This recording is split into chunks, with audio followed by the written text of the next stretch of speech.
नमस्कार दोस्तों, स्वागत है आपका अपने channel all in one review में।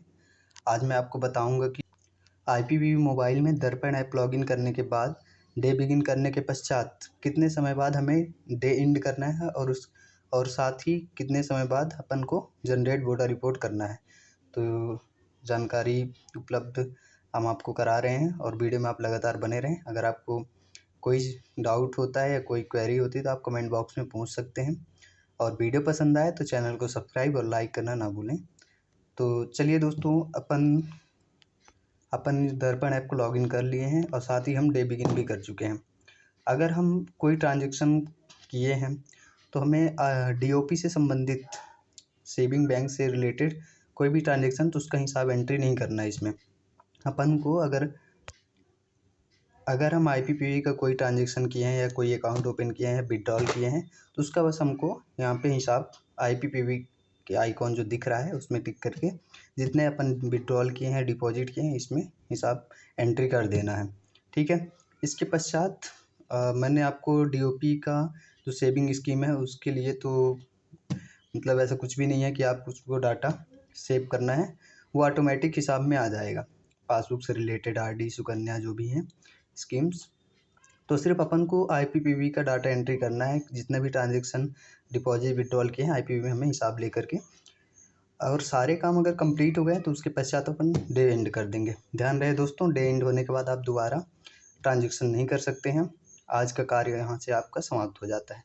तो डे एंड तभी करें जब आपका पूरा कार्य हो जाए। ठीक है। DOP से रिलेटेड या IPPV से रिलेटेड आपका सभी ट्रांजेक्शन्स सक्सेसफुली हो जाएँ, पूरे कार्य समाप्त हो जाए, उसके बाद आप डे एंड कर सकते हैं। ठीक है। तो अपन यहाँ पे सबसे पहले अपन डे एंड करेंगे। ठीक है। तो यहाँ पे नो और यस का ऑप्शन आ रहा है, तो आपने सारे काम कर लिए हैं तो यहाँ पे अपन यस करके ओके कर देंगे। ठीक है। ये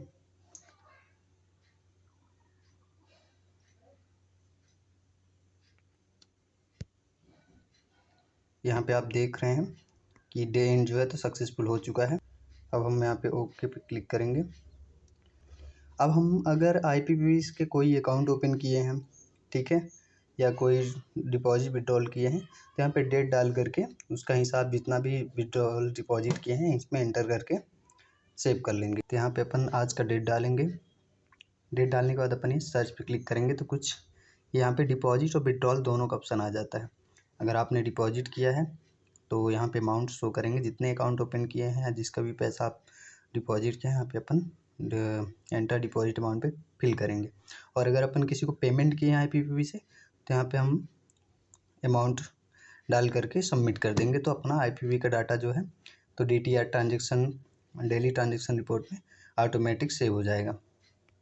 तो जैसे अपन ने आज IPPV का कोई ट्रांजेक्शन नहीं किया है, ना ही कोई डिपॉजिट या कोई विड्रॉल किया, तो यहाँ पे अपन 0 करेंगे। ठीक है। 0 करके सबमिट कर देंगे। तो ये अपन डिपॉजिट की जगह 0 कर देते हैं और विड्रॉल की जगह भी 0 कर देते हैं, क्योंकि हमने आज IPPV का कोई भी ट्रांजेक्शन नहीं किया है। ठीक है। अब यहाँ से सॉरी, ये बैक हो गया था, अपन इसको दोबारा क्लिक कर लेते हैं। ठीक है। यहाँ पे एंटर अमाउंट की जगह अपन 0 कर लेते हैं और साथ ही विड्रॉल की जगह भी अपन 0 कर लेते हैं। तो आप इसको अपन सबमिट कर देते हैं। ठीक है। यहाँ पे अपनी समरी आ जाती है कि हमने क्या क्या अमाउंट सेव किया है। टोटल डिपॉजिट अमाउंट 0 है, टोटल विड्रॉल अमाउंट 0 है। तो डेली का ये प्रक्रिया अपन को रिपीट करना है और जिस दिन ट्रांजेक्शन किए रहेंगे वो अमाउंट अपन 0 की जगह फिल कर देंगे। ठीक है। अभी अपन का IPPV का हिसाब हो गया। अब यहाँ से अपन बैक पे क्लिक करेंगे। अब यहाँ पे अपन जनरेट वोडर पे क्लिक कर देंगे। डे बिगिन करना है अपन को। डे बिगिन के बाद सारे ट्रांजेक्शन्स करने हैं, उसके बाद सीधे डे एंड कर देना है। डे एंड के बाद अपन सबसे पहले IPPV का हिसाब लेंगे और DOP का तो हिसाब लेना नहीं, वो ऑटोमेटिक जनरेट होकर आ जाएगा। सिर्फ अपन अब IPPV का अपन ने हिसाब ले लिया। ठीक है। अब अपन को क्या बचा है कि जनरेट बोडा। अब यहाँ पे अपन बोडा रिपोर्ट जनरेट करेंगे। तो इसमें कैश फ्रॉम AO, अगर हम अपन अकाउंट ऑफिस से कैश चाहते हैं तो यहाँ पे अमाउंट डाल देंगे। अगर अपन अपने BO से या अपने पोस्ट ऑफिस से, सब ऑफिस या हेड ऑफिस में अमाउंट अगर लाइबिलिटी से ज़्यादा है उसको भेजना चाहते हैं तो अपन यहाँ पे फिल कर देंगे। ठीक है। यहाँ पे अगर अपना कैश ज़्यादा है तो अपन यहाँ पे लाइबिलिटी मैक्स देखिए बीओ की जो मैक्सिमम कैश लिमिट है वो 20,000 या किसी बीओ की 22,500 रुपये रहती है और किसी बीओ की भी 20,000। तो अपने में यहाँ 20,000 रुपये मैक्सिमम कैश लिमिट दिखा रहा है, ठीक है। और मिनिमम 5,000 या 20,000 रहती है।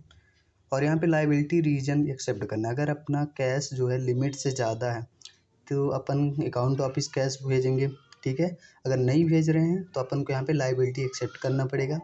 लाइबिलिटी एक्सेप्ट करते समय अपन को रीज़न देना पड़ेगा। तो हमने यहाँ पे रीज़न दिया कि आईपीपीवी विड्रॉल के लिए हमने कैश जो है तो लिमिट से ज़्यादा रखा है, ठीक है। अपन यहाँ पे बैग का बेट जो है तो आप डाल सकते हैं कुछ भी, ठीक है। या फिर आपको जो बैग नंबर मिलता हो आप उसको स्कैन करके आप इसमें अमाउंट डाल। यहाँ लाइबिलिटी के लिए कैश अपन को फिलअप करना है, ठीक है। और डॉक्यूमेंट टू एओ, अगर कोई डॉक्यूमेंट फिल करना है तो अपन यहाँ पे कर सकते हैं, नहीं तो इसको ब्लैंक कर सकते हैं। अगर अपन अकाउंट ऑफिस के लिए कुछ इंस्ट्रक्शन शो करना चाहते हैं अपन यहाँ पे फिल कर देंगे, नहीं करना है तो सिर्फ ब्लैंक छोड़ करके कंफर्म पे क्लिक कर देंगे। देखिए यहाँ पे हमने लाइबिलिटी अमाउंट फिल नहीं किया है तो यहाँ पे मैं इसको फिल करने के लिए रिमाइंड कर रहे हैं, ठीक है।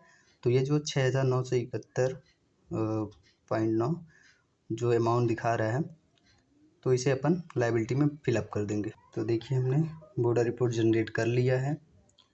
हाँ, ध्यान रहे आपको कि अपन जो है तो 2 ऑप्शन दिखते हैं, एक जनरेट बॉर्डर का और बॉर्डर रिपोर्ट। अपन को जनरेट बॉर्डर वाले ऑप्शन पे ही क्लिक करना है, बॉर्डर रिपोर्ट पे क्लिक नहीं करना है, तभी अपना बॉर्डर रिपोर्ट जनरेट होगा, ठीक है। इस बात का विशेष ध्यान रखें। तो ये हमारा बॉर्डर रिपोर्ट जनरेट हो गया है, ठीक है, ये आप देख सकते हैं। अब बॉर्डर रिपोर्ट जनरेट करने के पश्चात अपन इसे बैक कर देंगे, ठीक है। बैक क्लिक करेंगे तो आज का हमारा ये इतना प्रोसेस हमें डेली करना है, ठीक है।